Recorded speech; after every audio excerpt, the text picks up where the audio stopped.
इस लेसन में हम काउंटिंग रूल्स का सेकेंड पार्ट डिस्कस करेंगे जिसको हम परमुटेशन कहते हैं। एक दफ़ा मैं आपको और बता देती हूँ कि ये हम क्यों यूज करते हैं ये रूल्स। अगर आपने ऑल पॉसिबल आउटकम्स मालूम करने होते हैं, जितने भी आपके पास इवेंट्स हैं, 2 इवेंट्स हैं, 3 हैं एंड सो ऑन, जितने भी इवेंट्स हैं आपने उसकी ऑल टोटल पॉसिबिलिटीज मालूम करनी होती हैं, तो हम 3 डिफरेंट रूल मालूम करके फाइंड आउट करते हैं। एक फंडामेंटल रूल है परमुटेशन और कॉम्बिनेशन। फंडामेंटल हम इसके पार्ट 1 में डिस्कस कर चुके हैं, अब हम परमुटेशन डिस्कस करते हैं। परमुटेशन क्या होता है? Actually permutation is an arrangement of n objects. N objects का क्या मीनिंग है कि अगर आपके पास 2 इवेंट्स हैं, 3 इवेंट्स हैं, तो हमने उसकी अरेंजमेंट करनी है इन अ स्पेसिफिक ऑर्डर में, खास ऑर्डर में हम अरेंजमेंट करते हैं, उसको परमुटेशन बना कहते हैं। कि हम जो भी आपके पास 2 या 2 से ज्यादा इवेंट्स हैं, हम उसको किस तरह लिख सकते हैं और मैक्सिमम पॉसिबल आउटकम्स कैसे बना सकते हैं।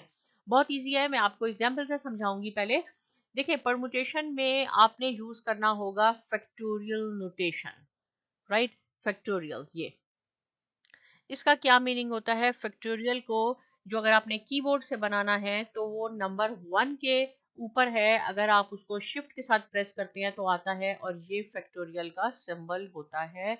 ये फैक्टोरियल का सिंबल है, राइट। अगर मैं आपसे कहूं कि 6 फैक्टोरियल, राइट, 6 फैक्टोरियल का मीनिंग क्या होगा? ये किसके इक्वल होगा? आपने लिखना होगा 6 multiply by 5 multiply by 4 multiply by 3 multiply by 2 multiply by 1। इन सब को आप मल्टीप्लाई करें तो 6 फैक्टोरियल आ जाएगा। सिमिलरली अगर मैं आपसे कहूँ 5 फैक्टोरियल किसके इक्वल होगा, तो आपने क्या करना है? 5 से स्टार्ट करना है। 5 multiply by 4 multiply by 3 multiply by 2 multiply by 1। इन सब को आप मल्टीप्लाई करें तो हम परमुटेशन में फैक्टोरियल नोटेशन यूज करेंगे।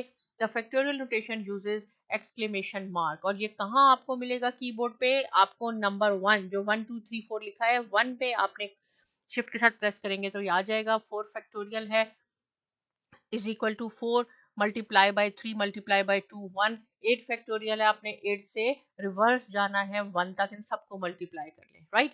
फैक्टोरियल क्या है? Factorial is the product. Product का क्या मीनिंग होता है? मल्टीप्लीकेशन।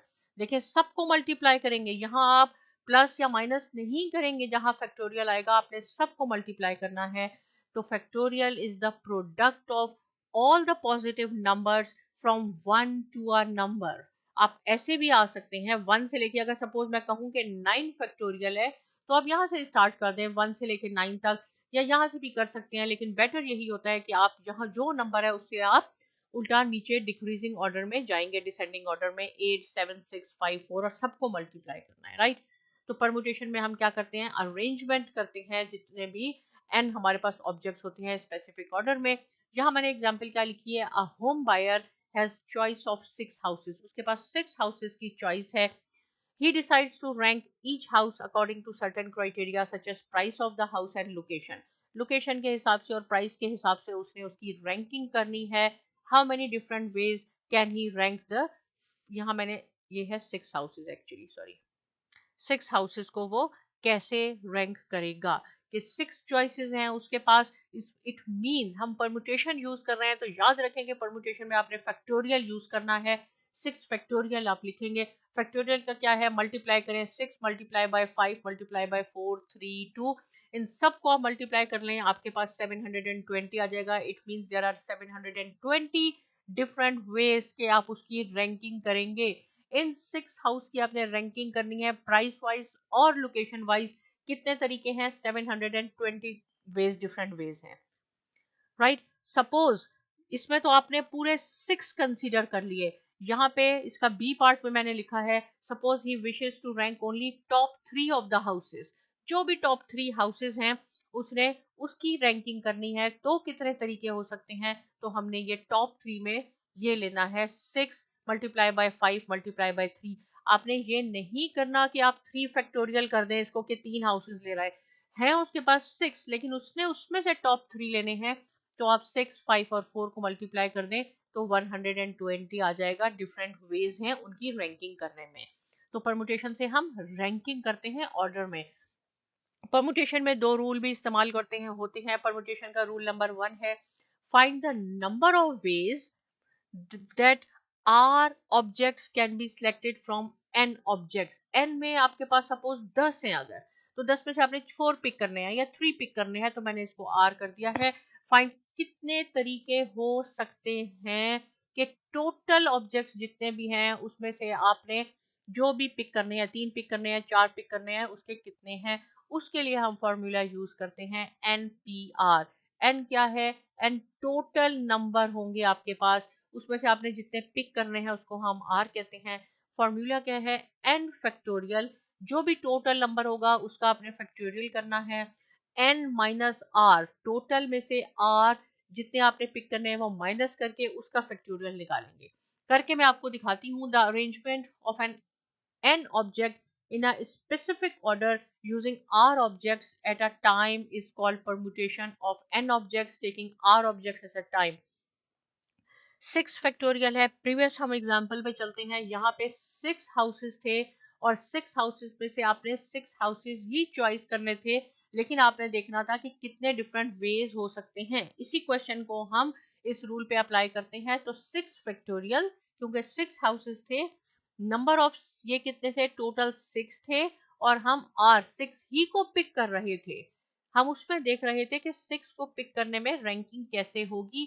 6 फैक्टोरियल का मीनिंग क्या हुआ? 6, आप रिवर्स कर दें इसको, 6 मल्टीप्लाई बाय 5 मल्टीप्लाई बाय 4 3 2 1 और 6 माइनस 6 कितना आ जाएगा? 0। 6 माइनस 6 0 फैक्टोरियल। और याद रखें कि 0 फैक्टोरियल ऑलवेज 1 के इक्वल होता है, राइट। तो ये तो हमारा डिनोमिनेटर में हो जाएगा 1। ऊपर न्यूमिनेटर को हम मल्टीप्लाई कर दें तो आपके पास 720 वेज आ जाएंगे जो हमने यहाँ पे कैलकुलेट किए थे। सेम वही चीज आ जाएगी 720। अब हम इसका बी पार्ट करते हैं फॉर्मूले में पुट करके। और फॉर्मूला इसमें क्या है कि हम टॉप 3 हाउसेस ले रहे हैं। यहाँ पे आर हमारे पास 3 है, राइट। अब देखें इसमें क्या है हमारे पास। Suppose he wishes to rank only top 3, जो भी हमने पहले किया था। 6 फैक्टोरियल, टोटल हमारे पास 6 हैं, यहाँ मैंने लिखा है 6। आर हमारे पास यहाँ 3 है क्योंकि हम टॉप 3 ले रहे हैं। 6 माइनस 3 फैक्टोरियल, तो 6 फैक्टोरियल तो मैंने आपको बताया 6 मल्टीप्लाई बाय 5 4 3 2 1। 6 में से आप 3 माइनस कर दें तो 3 आ गया और ये फैक्टोरियल का भी साइन है। तो ऊपर ये हो गया। और 3 फैक्टोरियल का क्या मीनिंग है? 3 फैक्टोरियल का मीनिंग है 3 इंटू 2 इंटू 1, जो मैंने नीचे लिखा।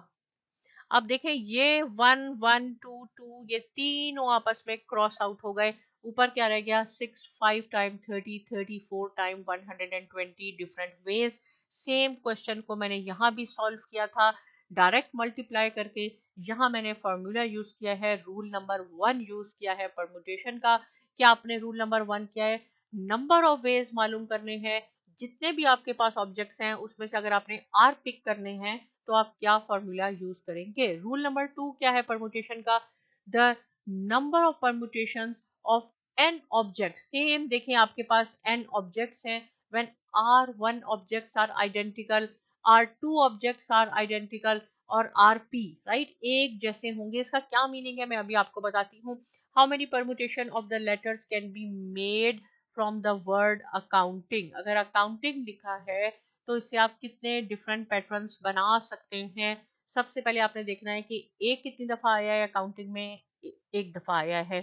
सी आपके पास 2 टाइम्स आए हैं, 2 दफा है। ओ आपके पास एक है, यू एक है, एन 2 दफा है, देखें एन 2 दफा है आपके पास। टी आई जी आपके पास टी आई जी 1 टाइम है। पहले तो आपने ये फाइंड आउट कर लिया। अब देखेंगे टोटल कितने लेटर्स हैं अकाउंटिंग में, 10। इसका फॉर्मूला ये है n factorial divided by r1 factorial r2 r3। जितने भी ये लेटर्स हैं, जितने भी ये हैं, आपने बनाना है उसको r1 r2 r3 करके। 10 फैक्टोरियल है आपके पास। टोटल आपके पास कितने हैं? 10। तो आपने न्यूमिनेटर में लिखना है 10 फैक्टोरियल डिवाइडेड बाय, देखें r1 कितना है? ए कितने हैं आपके पास? 1 है, तो हम लिखेंगे ओनली 1, राइट। 1 फैक्टोरियल लिखने में कुछ भी नहीं मीनिंग होगा क्योंकि वो 1 ही होगा। फिर सी कितने हैं? 2। जब सी आपके पास 2 हो गए तो आपने लिखना है 2 फैक्टोरियल। देखें यहाँ पे भी r2 फैक्टोरियल इंडिविजुअली। फिर ओ कितना है आपके पास, 1 है, इसको आप एज इट इज रहने दें, ये 1 ही लिख दें इसके बाद, ये कर लें आपके पास। फिर एन आपके पास दोबारा 2 आ गए, ये 2। अगर आपके पास बाय चांस कोई आ जाता है जिसमें 3 हो या 4 हो लेटर्स, तो आपने 4 फैक्टोरियल लिखना है, फिर 5 फैक्टोरियल, फिर उसको मल्टीप्लाई करना है। लेकिन बाय चांस यहाँ हमारे पास 1 है, 1 1 1। तो 2 फैक्टोरियल का क्या मीनिंग है, 2 इंटू 1। इसका भी 2 इंटू 1।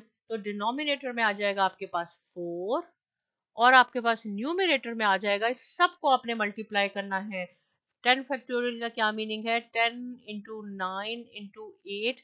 आपने रिवर्स चलना है, 7 into 6 into 5 into 4 into 3 into 2 into 1, जो यहाँ मैंने लिखा है एक सीक्वेंस पे। आप इस सब को मल्टीप्लाई करके 4 से डिवाइड कर दें, क्योंकि डिनोमिनेटर में 4 है। आपके पास आ जाएगा 907 200 permutation that can be made from the word accounting, right? अब आपने क्या करना है, प्रैक्टिस के लिए मैं आपको एक वर्ड दे देती हूँ, हम स्टेटिस्टिक्स ले लेते हैं क्योंकि हम यही पढ़ रहे हैं।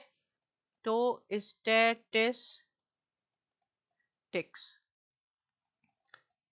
ये आपके लिए मैंने प्रैक्टिस के लिए लिखा है। यहाँ पे देखें कितने हो जाएंगे, 1 2 3 4 5 6 7 8 9 10। इसके भी 10 है, ऊपर तो आएगा 10 फैक्टोरियल, लेकिन नीचे आपने खुद कैलकुलेट करके बताना है कि इसकी कितनी परम्यूटेशन बन सकती हैं।